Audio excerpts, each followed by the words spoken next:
মুভির শুরুতেই আমরা দুটি বাসকে রাস্তায় চলতে দেখি। সেই বাসগুলিতে অনেক গার্লস স্টুডেন্টরা বসে আছে, যারা সবাই বাসে করে স্কুলের দিকে রওনা দিয়েছে। তাদের মধ্যেই একজনের নাম মিৎসুকো। তাকে দেখতে খুব সুন্দর। সে তার নোটবুকে কিছু লিখছিল। তখন তার বান্ধবীরা তাকে বলে, তুই কি সবসময় লিখেই যাবি? এইভাবে নোট লিখে কি পাবি? এখানে দেখ, আমরা সবাই মজা করছি, আর তুই একা কেন এমন করছিস? এসব কথা বলে তার এক বান্ধবী তার নোটবুকটা কেড়ে নেয় আর তার কলম নিচে পড়ে যায়। তাই মিৎসুকো সেই কলমটা তুলতে নিচু হয়, আর ঠিক তখনই দেখা যায় যে কোনো অজানা জিনিস প্রচণ্ড গতিতে এসে সেই দুই বাসকেই মাঝখান থেকে কেটে দুভাগ করে দেয়। ফলে বাসে থাকা সব মেয়েরা মাঝখান থেকে দুই টুকরো হয়ে যায়। এরপর মিৎসুকো যখন মাথা তোলে, তখন সে ভয়ঙ্করভাবে হতবাক হয়ে যায়, কারণ সে বেঁচে গেছে শুধুমাত্র এই কারণে যে সে নিচু হয়ে কলম তুলছিল। এটা দেখে সে ভয় কাঁপতে থাকে আর বাস থেকে নেমে দৌড়াতে শুরু করে।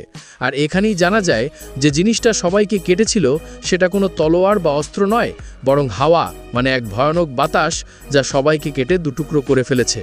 এখন সেই হাওয়াটা মিৎসুকোর পিছু করতে শুরু করে। তাই এটা দেখে সে চিৎকার করে দৌড়াতে থাকে, আর দৌড়াতে দৌড়াতে সে সামনে 4 জন মেয়েকে দেখে এবং তাদেরকে নিচু হতে বলে। কিন্তু ততক্ষণে দেরি হয়ে গেছে।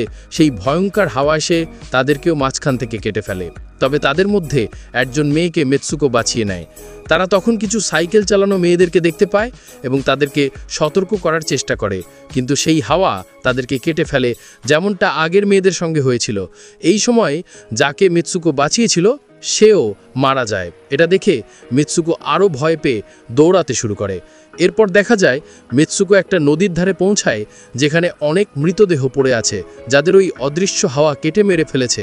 এখন মিৎসুকো বুদ্ধি করে সেখানে পড়ে থাকা একটি মৃতদেহে পোশাক পরে নেয় এবং এগিয়ে যায়। এর পরের দৃশ্যে দেখা যায় মিৎসুকো হেঁটে হেঁটে একটি নতুন স্কুলে এসে পৌঁছেছে, যেখানে অনেক মেয়ে স্টুডেন্ট আছে, কিন্তু তাদের ইউনিফর্ম মিৎসুকোর ইউনিফর্মের থেকে একদমই আলাদা।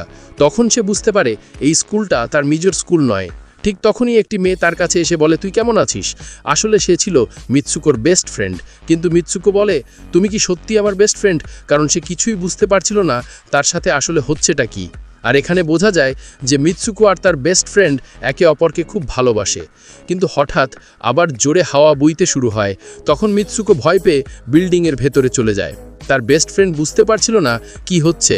সে মিৎসুকোকে জিজ্ঞাসা করে, তুই এত কাঁপছিস কেন? ভয় পাচ্ছিস কেন? তখন মিৎসুকো তাকে সব বলে দেয় কিভাবে সেই হাওয়া তার স্কুলের সব স্টুডেন্টকে কেটে ফেলেছে।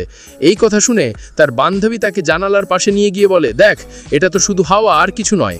এটা দেখে মিৎসুকোর মন একটু শান্ত হয় এবং সে ভাবে হয়তো এটা শুধুমাত্র একটা স্বপ্ন ছিল। এরপর তার বান্ধবী তার আরও 2 বন্ধুকে নিয়ে ক্লাস বন্ধ করার একটা প্ল্যান করে। তারা 4 জন যখন ক্লাস থেকে বেরোতে যাচ্ছিল, কিন্তু তখন তাদের টিচার দেখে ফেলে। তাই তারা 4 জন দৌড়ে পালিয়ে যায়। তারা দৌড়ে একটি হ্রদের কাছে পৌঁছায়। সেখানে মিৎসুকোর বান্ধবী তার বন্ধুদেরও মিৎসুকো এর স্বপ্নের কথা বলে। তখন একটা মেয়ে বলে, হয়তো এটা সত্যি, যেমন একটা মিরর ওয়ার্ল্ড থাকে যেখানে সব কিছু উল্টো হয়। সে হ্রদে একটা পাথর ছুঁড়ে দিয়ে বলে, দেখ, আমি এখানে পাথর ফেললাম, কিন্তু হয়তো অন্য দুনিয়ায় আমি ফেলিনি। ঠিক তখনই হ্রদ থেকে একটা কুমির বেরিয়ে এসে সেই মেয়েটাকে গিলে খেয়ে ফেলে। তখন অন্য মেয়ে বলে, দেখলি তো, আমি বলেছিলাম না, এক দুনিয়ায় যা হয় অন্য দুনিয়ায় সেটা হয় না। ওকে কুমির খেয়েছে সেখানে, কিন্তু এখানে সে নিরাপদ। তারপর তারা ওই হ্রদের পাশে একটা বিছানা দেখতে পায়। তারা সেটাই বালিশ নিয়ে খেলা করতে থাকে, আর দূর থেকে 2 মেয়ে তাদের দেখতে থাকে। তাদের মধ্যে একজন ব্রাইডাল ড্রেস পরা, কারণ তারা একে অপরকে বিয়ে করেছিল। এরপর তাদের মধ্যে একজন বলে, আমাদের কিছু এমন করতে হবে যা এই দুনিয়ায় অসম্ভব, তাহলেই হয়তো আমরা আমাদের ভাগ্য বদলাতে পারবো। এরপর সবাই স্কুলে ফিরে এসে ক্লাসে বসে। মিৎসুকোর পাশে একটা বালিশ পড়েছিল। সে সেটা তুলতে নিচু হয়, আর ঠিক তখনই টিচার গুলি চালাতে শুরু করে। এরপর মিৎসুকো যখন উপরে তাকায়, তখন তার ক্লাসের সব মেয়েরা মারা গেছে। আবারও সে বেঁচে যায়, যেমনটা আগেও হয়েছিল। টিচার তার কাছে এসে বলে, তোমাদের সাহস কি করে হয় ক্লাস বন্ধ করার? তোমাকেও মরতে হবে। কিন্তু ঠিক তখনই 2 মেয়ে এসে মিৎসুকোকে বাঁচিয়ে নিয়ে পালিয়ে যায়, কিন্তু আরেক টিচার এসে তাদের মেরে ফেলে। বাকি যারা বেঁচে ছিল তারা সবাই দৌড়াতে থাকে, কিন্তু স্কুলের সব টিচার তাদেরকে গুলি করতে থাকে। তারা যখন বাইরে আসে, তখন সেই হাওয়া এসে সবাইকে কেটে ফেলে। আবারও মিৎসুকো একা বেঁচে যায়। সে ভয় পালিয়ে একটা পুলিশ স্টেশনে যায় এবং তাদেরকে সব ঘটনা জানায়। পুলিশ অফিসার বলে, তুমি তো স্কুল ইউনিফর্ম পরোনি। এটা বলে সে আয়না সামনে ধরে আর মিৎসুকো দেখে তার চেহারা পুরো বদলে গেছে। সবাই তাকে মিৎসুকো বলে ডাকছে না, বরং অন্য নামে ডাকছে। এখানেই জানা যায় তার বিয়ে হতে চলেছে। পুলিশ অফিসার তাকে চার্চে নিয়ে যায়। সেখানে সবাই তাকে অভিনন্দন জানায়। চার্চে গিয়ে মিৎসুকো দেখে তার বেস্ট ফ্রেন্ডও সেখানে আছে। সে জিজ্ঞাসা করে, আমার সঙ্গে এটা কি হচ্ছে? তখন তার বান্ধবী বলে, একদম চুপচাপ থাক, আমরা কারোর নিয়ন্ত্রণে আছি। আমি যেটা বলবো তুই সেটা করবি। সে মিৎসুকোকে ওয়েডিং ড্রেস পরিয়ে দেয় এবং বিয়ের অনুষ্ঠানের দিকে ঠেলে দেয়। যেই না মিৎসুকো বিয়ের জন্য এগোয়, তখন মেয়েরা তাকে নিয়ে হাসাহাসি শুরু করে। তাই এটা দেখে তার বান্ধবী একে একে সবাইকে মেরে ফেলে। মিৎসুকো সামনে গিয়ে দেখে বরের জায়গায় একটা কফিন রাখা আছে, আর সেটা খোলার পর ভিতর থেকে একটা বিশাল শূকর বেরিয়ে আসে। এটা দেখে মিৎসুকো ভয় পেয়ে যায় এবং ভাঙা বোতল দিয়ে সেটার উপর আক্রমণ করে। এরপর সে ও তার বান্ধবী চার্চ থেকে পালিয়ে যায়, কিন্তু গেটে দুইটি মেয়ে তাদেরকে আটকাতে চেষ্টা করে, কিন্তু তার বান্ধবী তাদেরকেও মেরে ফেলে। মিৎসুকো অন্যদিকে দৌড়াতে থাকে। এখন সে বুঝতে পারছে তার সাথে ভয়ানক কিছু হচ্ছে, কিন্তু তখনই সে হঠাৎ করে আরেকটা আয়নায় নিজেকে দেখে, আবারও তার রূপ বদলে গেছে। এখন সে যেখানে আছে সেখানে রেস হচ্ছে। কিছু মেয়ে এসে বলে, তুমি তো ভালো রেসার, কিন্তু দৌড়াও না কেন? তখন সে দৌড়াতে শুরু করে এবং নিজের মধ্যে এক অদ্ভুত এনার্জি অনুভব করে। কিন্তু দৌড়ানোর সময় সে তার মৃত বন্ধুদের দেখতে পায়। হঠাৎ তার বেস্ট ফ্রেন্ডও আসে। তারা দেখে চার্চের সেই পিগ আর মেয়েরা তাদের দিকে এগিয়ে আসছে। তখন কিছু মেয়ে বলে, এই দুনিয়া থেকে পালাও।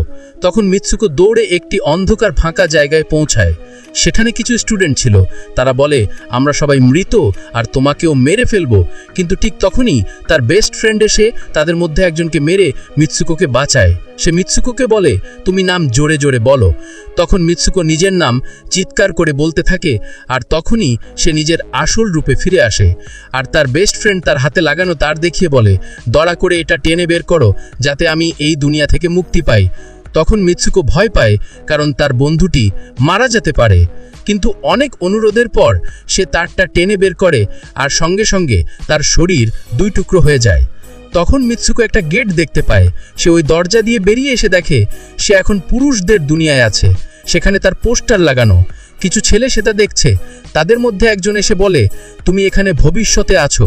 আর এটা শুনেই মিৎসুকো জ্ঞান হারায়। আর যখন তার জ্ঞান ফেরে, তখন সে দেখে এক বুড়ো লোক গেম খেলছে। সেই গেমে মিৎসুকো সেই একই চরিত্রে আছে। লোকটা বলে, আমি এই গেমটা বানিয়েছি, আমি তোমাদের কন্ট্রোল করি। তুমি তো অনেক আগেই মারা গিয়েছিলে, কিন্তু তোমার ডিএনএ থেকে আমি তোমাকে আবার বানিয়েছি। এটা শুনে মিৎসুকো বুঝে যায় সে একটা গেমের চরিত্র। সে ভাবে, হয়তো আমি এখন আমার আসল দুনিয়ায় ফিরে যেতে পারবো। ঠিক তখন একজন মানুষ এসে তাকে ডাকে। তখন বুড়ো লোকটি বলে, তুমি এখন শেষ লেভেলে আছো, আর এই লেভেলটা শেষ করো। তখন মিৎসুকো এগিয়ে যায়, কিন্তু তখনই তার বন্ধুর কথা মনে পড়ে, যদি আমরা এমন কিছু করি যা সেই দুনিয়ায় অসম্ভব, তাহলেই আমরা মুক্তি পাব। আর তখনই সে সেই মানুষটার গলা টিপে ধরে বলে, আমাদের সঙ্গে খেলা বন্ধ করো। এই কথা বলে সে বুড়ো লোকটার লাঠি নিয়ে নিজের পেটে ঢুকিয়ে আত্মহত্যা করে ফেলে। এটা দেখে লোকটা হতভম্ব হয়ে যায়, কারণ সে ভাবতেই পারেনি মিৎসুকো এমন করবে। এইভাবে তার ডেস্টিনি বদলে যায়। তাই সে গেমে মারা গেলেও আসল দুনিয়ায় সে বেঁচে যায়। এরপর দেখা যায় মিৎসুকোর মতো বাকি চরিত্রগুলো নিজেদের মেরে ফেলে, তারাও গেমের অংশ থেকে বাদ হয়ে যায়। শেষ দৃশ্যে দেখা যায় মিৎসুকো বরফে ঢাকা জায়গায় শুয়ে আছে এবং সেখানে সে এখন তার রিয়েল ওয়ার্ল্ডে ফিরে এসেছে। আর এর মধ্যে দিয়ে মুভিটা এখানেই শেষ হয়।